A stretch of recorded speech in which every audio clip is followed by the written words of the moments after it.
Fala galerinha, como vai? Tudo bem? Tudo joinha? Meu nome é Alex Ribeiro, sou professor de História, né? E eu estou aqui para comentar um pouco sobre o vestibular da Universidade Federal de Uberlândia, que acabou de acontecer. Aconteceu agora, dia 2/7/2023. Eu vou começar com a questão de número 33 do tipo 2, né? Foi lá, a UFO costuma ter 4 tipos de prova, né? 4 tipos de prova, tipo 1, tipo 2, tipo 3, tipo 4.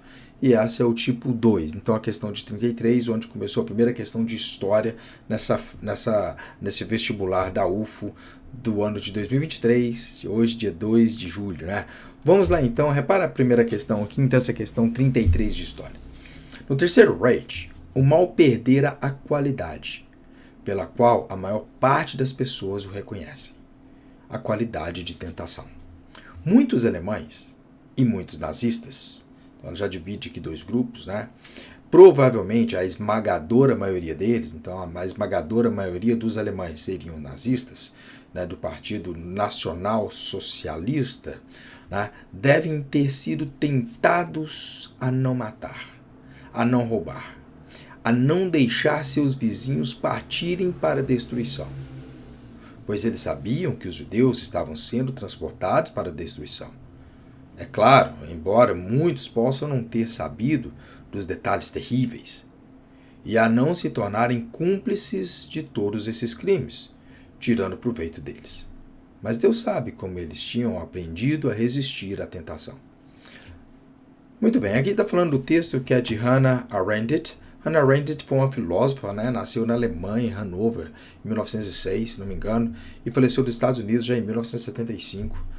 Foi uma grande filósofa e ela escreveu muito a respeito da comunidade judaica, sobre o iluminismo e a sociedade judaica. Foi ela quem escreveu esse livro também. Então, assim, ela é muito interessante a forma quando ela comenta. Olha aqui, um relato sobre a banalidade do mal. Muito bom. Quando a gente estuda sobre a banalidade do mal, quando a gente estuda um pouco sobre os comentários que Hannah comenta a respeito disso, ela disse que a banalidade sem moral é a forma de ação maligna, né, de uma atitude maldosa para com o próximo, apenas seguindo ordens, sem o poder de julgamento daquilo que é ético e moral. Né? Então a pessoa sempre segue uma orientação e não tem o poder de julgar aquilo, se aquilo é moral ou ético de se conduzir. Né? Muito bom. E aqui ela fala, no livro Eichmann em Jerusalém, nós conhecemos muito bem essa história. Eichmann, ele foi um agente do serviço secreto, né, de Hitler na Alemanha, e ele teve seu julgamento em Jerusalém e acabou sendo condenado e foi enforcado ali nas proximidades de Tel Aviv em 1962. Né? Bom, então ele comenta, no livro Eichmann em Jerusalém, a intelectual Hannah Arendt cunhou o conceito de banalidade do mal. Esse conceito de banalidade do mal foi o que eu acabei de comentar, aquele conceito onde as pessoas não param para julgar o que é ético e moral e apenas conduzem ordens, sendo elas malignas ou não, apenas conduzem dizendo minha honra é minha lealdade. Eichmann ele citou várias vezes essa fala, né, durante o julgamento dele, não, minha honra é minha lealdade, ou minha lealdade é minha honra. Né? Bom, que serviu para analisar as ações nazistas durante a Segunda Guerra Mundial. Esse conceito compreende. Bom, a prova da UFO costuma ter 4 alternativas, por muitas vezes elas pedem para as questões, né, pedem, né, para que você julgue a incorreta ou que julgue a afirmativa correta. E essa aqui é uma questão que não tem nenhuma particularidade de se julgar o que é incorreto ou não te dá algumas alternativas para que você possa selecionar dentre essas alternativas quais que estão certas, quais que estão corretas. Costuma vir muito nesse tipo de prova, na prova de inglês da UFO. Dá 4, 5 alternativas ali e você tem que julgar qual dessas alternativas são falsas ou verdadeiras. E aí lá nas sentenças, né, você tem lá a 1 e a 2 são falsas, a 1 e a 3 são verdadeiras e tal. Essa aqui é uma questão mais simples. Então nós só temos que julgar aqui qual que está correta.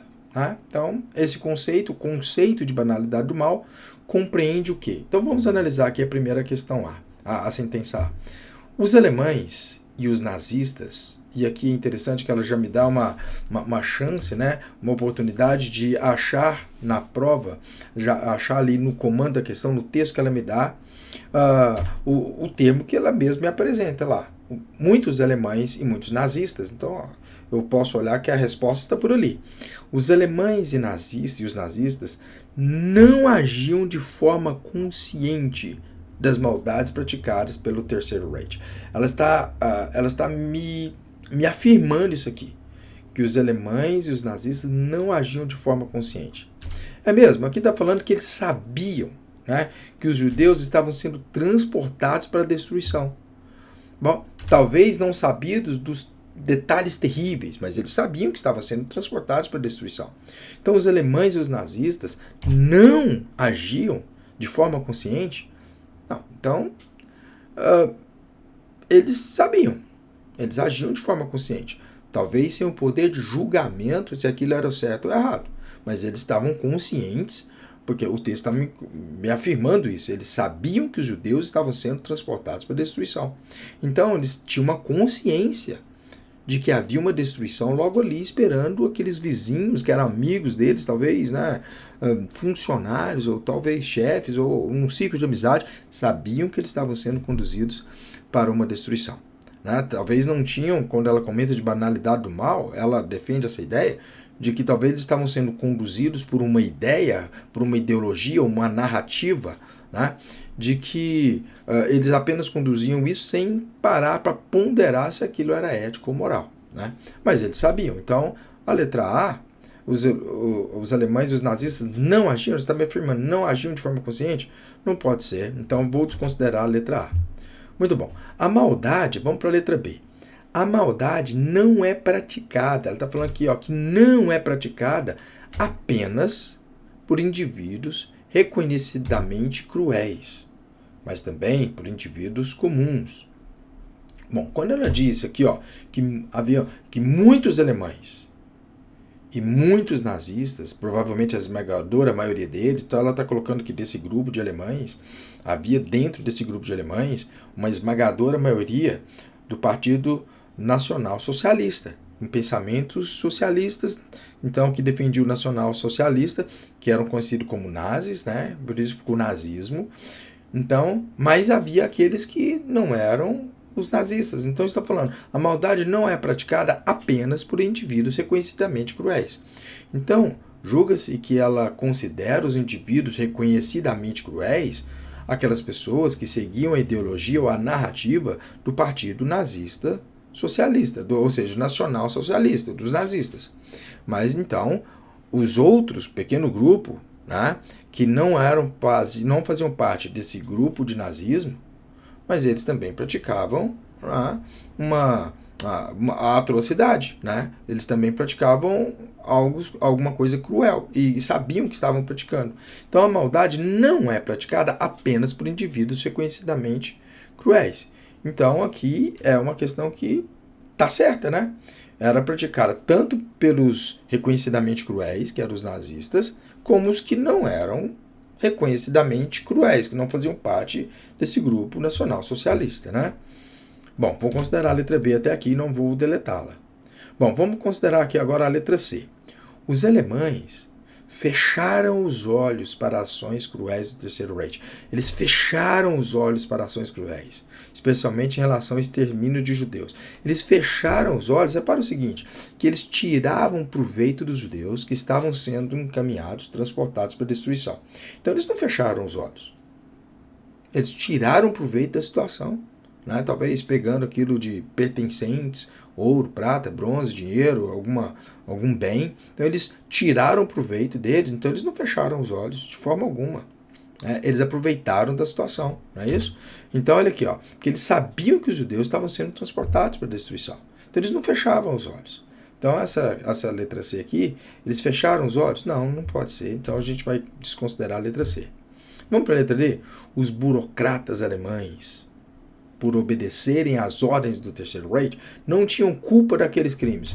Não tinham culpa daqueles crimes. Vamos lá, né? Como não tinha culpa dos crimes? Olha aqui, se está falando de cumplicidade de todos os crimes, apesar do texto não comentar algo que nós sabemos, Eichmann, ele foi condenado pelo crime que ele cometeu de atrocidade à humanidade e foi enforcado ali nas proximidades de Tel Aviv em 1962. Né? O texto não comenta isso, mas nós sabemos que ele foi condenado, ele teve culpa desse crime. Então aqui está falando, mas vamos nos ater ao texto. O texto está falando que havia uma cumplicidade de todos esses crimes, né? E que eles haviam perdido a qualidade de tentação. De quê? De não matar, de não roubar, de não deixar seus vizinhos partirem para a destruição. Quer dizer, que esse poder de julgar o que é ético e moral, né, a tentação de não matar havia se perdido. Quer dizer que eles estavam literalmente levados, induzidos, né, tendenciosos a matar, porque haviam perdido a tentação, ou seja, a objeção a essa ordem de matar. Então, como haviam perdido, então os burocratas alemães, por obedecerem às ordens, não tinham culpa? Tinham culpa, sim. Tinham culpa dos crimes. Estavam conscendentes com os crimes, conscientes dos crimes, estavam participantes dos crimes e estavam tirando proveito deles. Então, essa letra D não pode ser verdade por causa do não. Não tinham culpa? Não, eles tinham culpa sim. Então, vamos ignorar a letra D e vamos ficar então somente com a letra B. Então, a letra B é o gabarito da nossa questão de número 33 do tipo 2 de História da Universidade da UF, né, da Universidade Federal de Uberlândia, do vestibular da Universidade Federal de Uberlândia do ano de 2023. Bora lá para uma próxima questão.